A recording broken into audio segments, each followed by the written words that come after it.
Assalamualaikum warahmatullahi wabarakatuh. Perkenalkan, nama saya Alvin Fafian. Saya akan mempresentasikan tugas studi kelayakan bisnis, yaitu analisis mengenai dampak lingkungan atau AMDAL.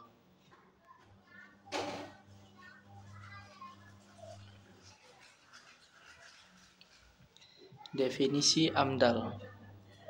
Pengertian AMDAL, analisis mengenai dampak lingkungan. AMDAL adalah suatu kajian yang dilakukan untuk menilai dampak yang ditimbulkan oleh suatu rencana kegiatan atau proyek terhadap lingkungan hidup. Kajian ini dilakukan sebelum proyek tersebut dilaksanakan dengan tujuan untuk mengidentifikasi, mengevaluasi, dan mengelola dampak lingkungan yang mungkin timbul. AMDAL dilakukan melalui berbagai tahapan, termasuk identifikasi masalah lingkungan, pengumpulan data, dan analisis dampak yang kemungkinan terjadi akibat proyek yang direncanakan.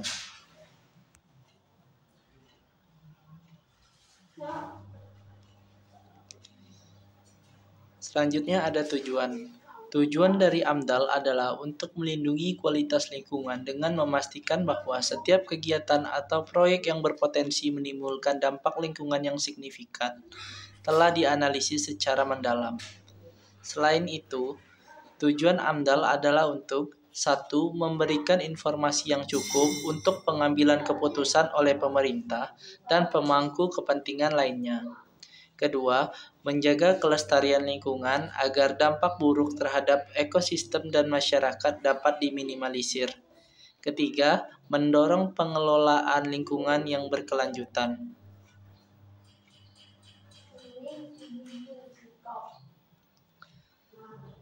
Perbedaan antara AMDAL, UKL sampai UPL dan studi kelayakan. Yang pertama, AMDAL, analisis mengenai dampak lingkungan.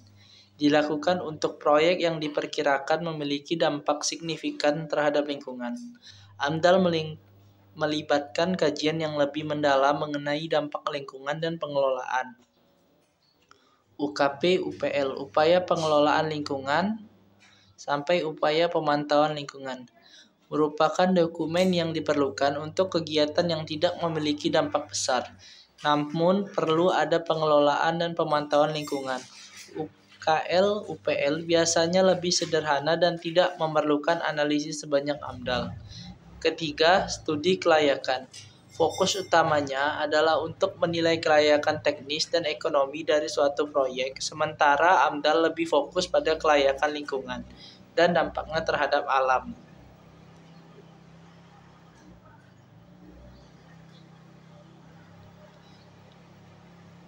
Dua, landasan hukum.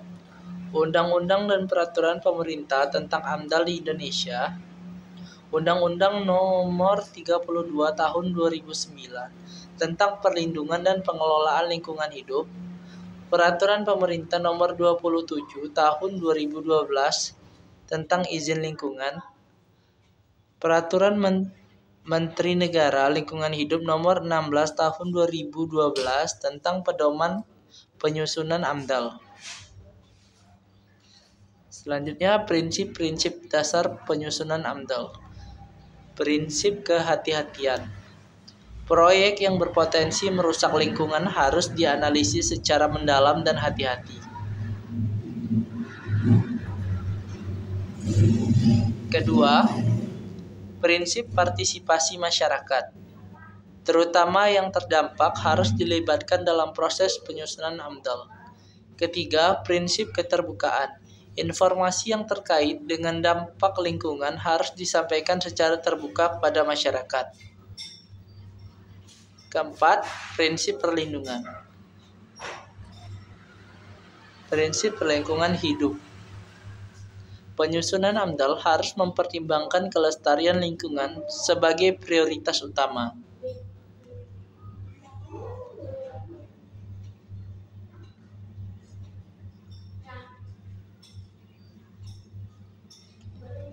Ketiga, tahapan AMDAL. Tahapan dalam penyusunan AMDAL.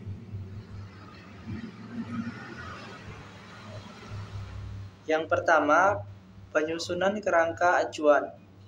Tahap awal yang mengidentifikasi ruang lingkup analisis dan pendekatan yang digunakan dalam penyusunan AMDAL. Yang kedua, pengumpulan data awal.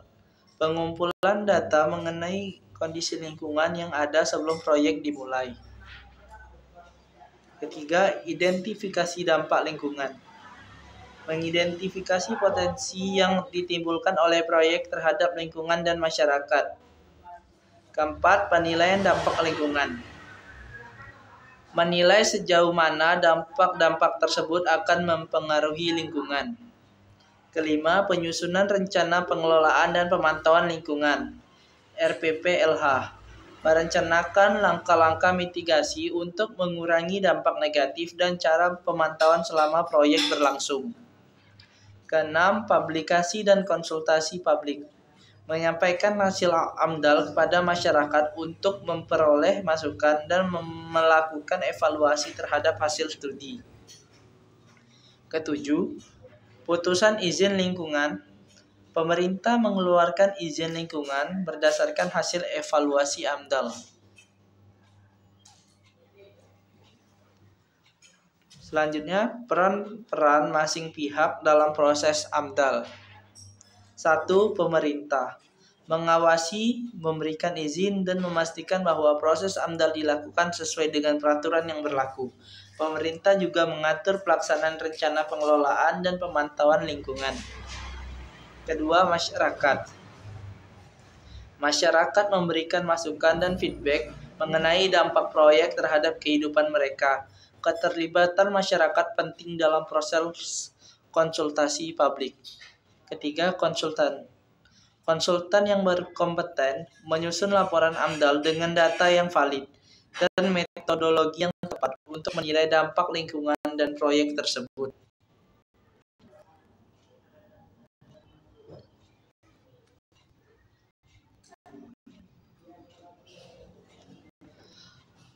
Keempat, jenis dampak lingkungan. Jenis-jenis dampak lingkungan. Yang pertama, dampak fisik. Dampak yang mempengaruhi kondisi fisik lingkungan seperti tanah, air, udara, dan iklim. Contoh, pencemaran air akibat limbah industri, polusi udara dari kendaraan bermotor. Yang kedua, dampak biologis. Dampak yang mempengaruhi kehidupan flora dan fauna. Contoh, penebangan hutan yang mengancam keberadaan spesies endemik, kerusakan habitat alami akibat pembangunan. Ketiga, dampak sosial dan ekonomi. Dampak yang mempengaruhi kehidupan sosial masyarakat, kesejahteraan, dan ekonomi. Contoh, pengungsian penduduk akibat proyek infrastruktur besar. Peningkatan pengangguran karena otomatisasi industri. Keempat, dampak kesehatan. Dampak yang mempengaruhi kesehatan. Contoh, penyakit yang ditularkan oleh pencemaran air, gangguan pernapasan akibat polusi udara. Kelima, dampak kultur. Dampak terhadap budaya dan nilai-nilai sosial masyarakat. Contoh, penghancuran situs bersejarah karena pembangunan, hilangnya kebudayaan lokal akibat migrasi masyarakat. Sekian presentasi saya akhiri. Wassalamualaikum warahmatullahi wabarakatuh.